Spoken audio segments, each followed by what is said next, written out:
الحمدللہ رب العالمین والصلاة والسلام علی سید المرسلین اما بعد فاعوذ باللہ من الشیطان الرجیم بسم اللہ الرحمن الرحیم۔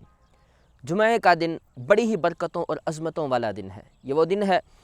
کہ جس کے نام سے اللہ تبارک و تعالی نے قرآن مجید میں ایک مکمل سورت نازل فرمائی ہے، سورت جمعہ۔ اس کے اندر اللہ تعالیٰ ارشاد فرماتا ہے یا ایھا الذین آمنوا اذا نودی للصلاۃ من یوم الجمعہ فاسعوا الی ذکر اللہ وذروا البیع ذالکم خیر لکم ان کنتم تعلمون۔ اے ایمان والو، اے وہ لوگو جو ایمان والے ہو،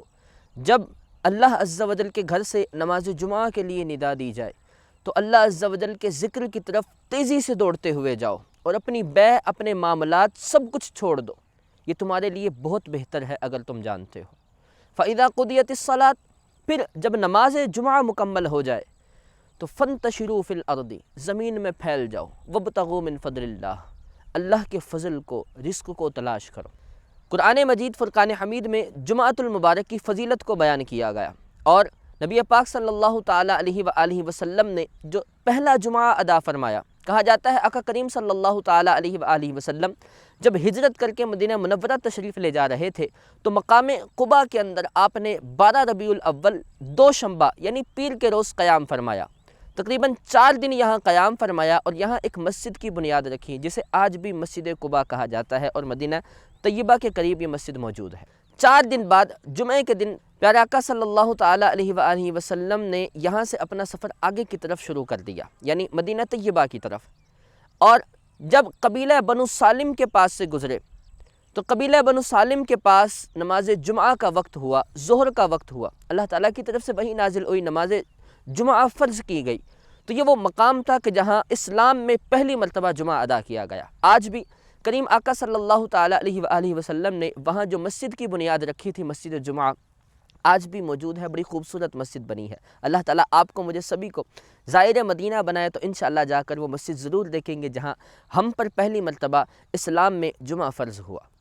نبی پاک صلی اللہ تعالیٰ علیہ وآلہ وسلم نے جمعہ کے دن کی بے شمار فضیلتیں بیان فرمائی ہیں۔ آقا کریم صلی اللہ تعالیٰ علیہ وآلہ وسلم نے ارشاد فرمایا، یہ وہ دن ہے کہ جس دن اللہ تبارک و تعالیٰ نے جناب آدم علیہ نبینا و علیہ السلام کو پیدا کیا۔ یہ وہ دن ہے کہ جس دن اللہ تعالیٰ نے جناب آدم علیہ نبینا و علیہ السلام کو اس دنیا پر اتارا۔ یہ وہ دن ہے کہ جس دن اللہ تبارک و تعالیٰ نے آپ علیہ نبینا و علیہ السلام کو وفات عطا فرمائی، یعنی جناب آدم کو۔ یہ وہ دن ہے کہ جس میں ایک ساعت ایسی ہے کہ جس ساعت کے اندر ہر دعا قبول کی جاتی ہے۔ یہ وہ دن ہے کہ جس دن قیامت یعنی روز محشر برپا ہوگا، قیامت کے لیے لوگوں کو اٹھایا جائے گا۔ جمعہ اللہ تبارک و تعالیٰ کی وہ عظیم نعمت ہے کہ جس کے اندر ایک گھڑی ایسی ہے کہ انسان کی، مسلمان کی دعا قبول ہوتی ہے، اور میرے پیارے آقا صلی اللہ علیہ وآلہ وسلم نے بتایا کہ وہ وقت کہ جس کی انسان مسلمان خواہش رکھتا ہے جمعے کے دن، اسے اصل سے لے کر غروب آفتاب تک کے وقت کے اندر تلاش کرو، یعنی وہ ساعت، وہ وقت کہ جس کے اندر دعائیں قبول ہوتی ہیں وہ اصل سے لے کے مغرب تک کے درمیان کا وقت ہے۔ اس وقت کے اندر دعائیں کریں، انشاءاللہ اگر وہ وقت آپ کو نصیب ہوا کہ جس کے بارے میں یہ فضیلت آئی ہے کہ اس وقت میں دعا قبول ہوتی ہے، تو میرا رب آپ کی دعائیں ضرور قبول فرمائے گا۔ میرے کریم صلی اللہ علیہ وآلہ وسلم نے ارشاد فرمایا، جو شخص جمعے کے دن ناخن ترشوائے یعنی ناخن کاٹے تو اللہ عز و جل اس شخص سے برائیوں کو نکال دے گا، بیماریوں کو نکال دے گا اور اس کے اندر شفا کو داخل کر دے گا۔ نبی پاک صلی اللہ تعالیٰ علیہ وآلہ وسلم نے ارشاد فرمایا کہ جمعے کے دن جب نماز جمعہ کا وقت ہوتا ہے تو فرشتے مسجد کے دروازے پر آ کے کھڑے ہو جاتے ہیں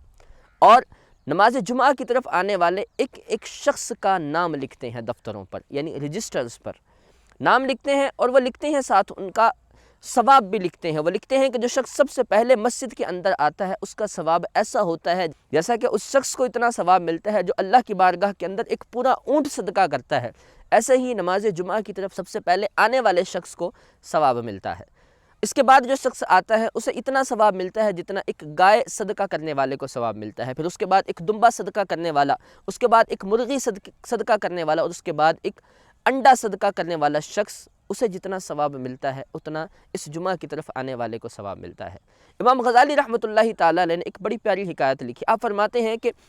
پہلی صدی کا دور یہ وہ دور تھا کہ جس کے اندر لوگ جب نماز فجر کے لیے نکلتے تھے تو ہاتھوں میں قندیلیں یعنی چراغ لے کر نکلتے تھے، اور وہ حقیقت میں نماز جمعہ کے لیے تیزی سے جا رہے ہوتے تھے۔